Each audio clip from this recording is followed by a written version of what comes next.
Bollywood ಬಳಿಕ ಸ್ಯಾಂಡಲ್ವುಡ್ನಲ್ಲೂ ಕೂಡ me too fire. CM Siddaramaiah ಭೇಟಿಯಾದ ಅಹಿಂಸಾ ಚೇತನ್ ನಿಯೋಗ. ಸರ್ಕಾರಕ್ಕೆ ಬೇಡಿಕೆಗಳು ಏನೇನು, ನಟಿಯರು ಹೇಳ್ತಾ ಇರೋದೇನು?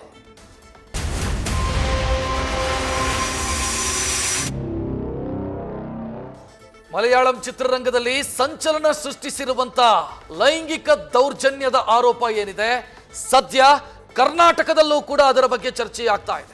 ಇದರ ಜೊತೆಗೆ ಕನ್ನಡ ಚಿತ್ರರಂಗದಲ್ಲೂ ಕೂಡ ಈ ರೀತಿಯ ದೌರ್ಜನ್ಯಗಳನ್ನ ಬಯಲಿಗೆ ಎಳೆಯೋದಕ್ಕೆ ಕರ್ನಾಟಕದಲ್ಲೂ ಒಂದು ಸಮಿತಿ ಆಗಬೇಕು ಅನ್ನೋ ಒತ್ತಾಯ ಕೇಳಿ ಬರ್ತಾ ಇದೆ. ಮುಖ್ಯಮಂತ್ರಿ ಸಿದ್ದರಾಮಯ್ಯ ಅವರನ್ನ ಭೇಟಿಯಾಗಿ ಫೈರ್ ಅನ್ನುವಂಥ ಸಂಸ್ಥೆ ಮನವಿ ಮಾಡಿಕೊಂಡಿದೆ. ಫೈರ್ ಅಂತಂದ್ರೆ film industry for rights and equality ಅನ್ನುವಂಥ ಒಂದು ಸಂಘಟನೆ. ಈ ಸಂಘಟನೆ ಸದ್ಯ ಕಮಿಟಿ ಆಗಬೇಕು ಅನ್ನುವಂಥ ಒತ್ತಾಯವನ್ನ ಮಾಡಿದೆ. ಫೈರ್ ಸಂಸ್ಥೆಯ ಮೂಲಕ ಕಮಿಟಿ ರಚಿಸಿ ಅಂತ ಸರ್ಕಾರಕ್ಕೆ ಒತ್ತಾಯಿಸಲಾಗಿದೆ. ಮುಖ್ಯಮಂತ್ರಿ ಸಿದ್ದರಾಮಯ್ಯ ಅವರನ್ನ ಭೇಟಿಯಾಗಿ ಫೈರ್ ಸಂಸ್ಥೆಯ ಸದಸ್ಯರು ನಟ ಚೇತನ್, ಶ್ರುತಿ ಹರಿಹರನ್ ಸೇರಿ 4 ಸಿಎಂಗೆ ಮನವಿ ಮಾಡಿದ್ದಾರೆ. ಕೇರಳದ ರೀತಿಯಲ್ಲೇ ನಿವೃತ್ತ ನ್ಯಾಯಮೂರ್ತಿ ನೇತೃತ್ವದಲ್ಲಿ ಒಂದು ಸಮಿತಿ ಆಗಬೇಕು.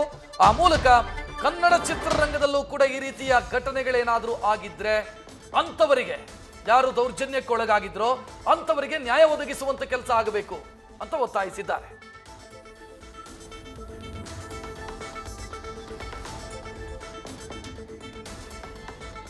ಮಲಯಾಳಂ ಚಿತ್ರರಂಗದಲ್ಲಿ ಸದ್ಯ ಜಸ್ಟಿಸ್ ಹೇಮಾ ಕಮಿಟಿ ಕೊಟ್ಟಿರುವಂತ ವರದಿ ದೊಡ್ಡ ಮಟ್ಟದ ಸಂಚಲನಕ್ಕೆ ಕಾರಣ ಆಗಿದೆ. ಬಹಳಷ್ಟು FIRಗಳು ದಾಖಲಾಗಿದೆ. ಆ ವರದಿಯ ಆಧಾರದ ಮೇಲೆ ಬಹಳಷ್ಟು ಜನ ಚಿತ್ರ ನಟಿಯರು ತಮಗಾಗಿರುವಂತ ಅನ್ಯಾಯದ ಬಗ್ಗೆ ಹೇಳಿಕೊಂಡಿದ್ದಾರೆ. ಅನ್ಯಾಯ ಯಾರಿಂದ ಆಯಿತು ಅನ್ನೋದನ್ನ ಕೂಡ ಓಪನ್ ಆಗಿ ಹೇಳಿದ್ದಾರೆ. ಅದರ ಪರಿಣಾಮ ಕೇಸುಗಳು ದಾಖಲಾಗಿದೆ. ಅಲ್ಲಿನ ಕಲಾವಿದರ ಸಂಘವನ್ನು ವಿಸರ್ಜಿಸಲಾಗಿದೆ. ದೊಡ್ಡ ಮಟ್ಟದ ಸಂಚಲನ ಅಲ್ಲಿ ಸೃಷ್ಟಿಯಾಗಿದ್ರೆ ತೆಲುಗು ಚಿತ್ರರಂಗದಲ್ಲೂ ಕೂಡ ಇಂಥದ್ದೊಂದು ಸಮಿತಿ ಆಗಬೇಕು ಅಂತ ನಟಿ ಸಮಂತ ಆಗ್ರಹಿಸಿದ್ರು. ಸದ್ಯ ಕನ್ನಡ ಚಿತ್ರರಂಗದಲ್ಲೂ ಕೂಡ ಈ ರೀತಿ ಕಮಿಟಿ ಆಗಬೇಕು ಅನ್ನೋ ಆಗ್ರಹವನ್ನ ಫೈರ್ ಅನ್ನುವಂಥ ಸಂಸ್ಥೆಯ ಸದಸ್ಯರು ಮಾಡಿದ್ದಾರೆ, ಅಥವಾ ಸಂಘಟನೆಯ ಸದಸ್ಯರು ಮಾಡಿದ್ದಾರೆ. ನೋಡ್ತಾ ಇದ್ದೀರಿ, ಮುಖ್ಯಮಂತ್ರಿ ಸಿದ್ದರಾಮಯ್ಯ ಅವರನ್ನ ಭೇಟಿಯಾಗಿ ಮನವಿ ಸಲ್ಲಿಸಿರುವಂಥ ದೃಶ್ಯವನ್ನ ಕೂಡ ನೀವು ನೋಡ್ತಾ ಇದ್ದೀರಿ. ನಾವು ಕೂಡ ಸಹಕರಿಸ್ತೀವಿ ಒಂದು ವೇಳೆ ಕಮಿಟಿ ಮಾಡೋದಿದ್ರೆ ಸರ್ಕಾರ ಅನ್ನೋ ವಿಚಾರವನ್ನ ಕೂಡ ಫೈರ್ ಸಂಸ್ಥೆಯವರು ಮುಖ್ಯಮಂತ್ರಿ ಸಿದ್ದರಾಮಯ್ಯ ಅವರಿಗೆ ಸಲ್ಲಿಸಿರುವಂತ ಮನವಿಯಲ್ಲಿ ತಿಳಿಸಿದ್ದಾರೆ. ಫೈರ್ ಅನ್ನುವಂಥ ಸಂಸ್ಥೆ ಏನಿದೆ ಅಥವಾ ಸಂಘಟನೆ ಏನಿದೆ, ಇದು ಕಲಾವಿದರ ಸಮಾನತೆ ಮತ್ತು ಹಕ್ಕಿಗಾಗಿ ಹೋರಾಟ ಮಾಡುವಂತ ಸಂಘಟನೆ. ಇದು ಆ ಸಂಘಟನೆಯ ಧ್ಯೇಯೋದ್ದೇಶ ಇರೋದೇ ಅದು film industry for rights and equality ಅನ್ನೋ ಹೆಸರು ಫೈರ್ ಅಂತಂದ್ರೆ. ಸೊ ಅವರು ಕೊಟ್ಟಿರುವಂತ ಮನವಿಯನ್ನ ನೀವು ಗಮನಿಸ್ತಾ ಇದ್ರಿ. ಕರ್ನಾಟಕದಲ್ಲೂ ಕೂಡ ಅಥವಾ ಕನ್ನಡ ಚಿತ್ರರಂಗದಲ್ಲೂ ಕೂಡ ಈ ರೀತಿಯ ಘಟನೆಗಳಾಗಿರುವಂತ ಸಾಧ್ಯತೆ ಇದೆ.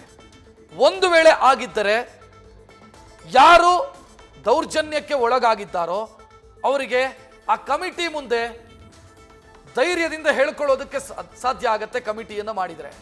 ಮತ್ತು ತಮಗಾದಂಥ ಅನ್ಯಾಯ ಅಥವಾ ದೌರ್ಜನ್ಯ, ಯಾರಿಂದ ದೌರ್ಜನ್ಯ ಆಯಿತೋ ಅವರ ವಿರುದ್ಧ ಕ್ರಮ ಕೈಗೊಳ್ಳೋದಕ್ಕೂ ಕೂಡ ಸಾಧ್ಯ ಆಗುತ್ತೆ.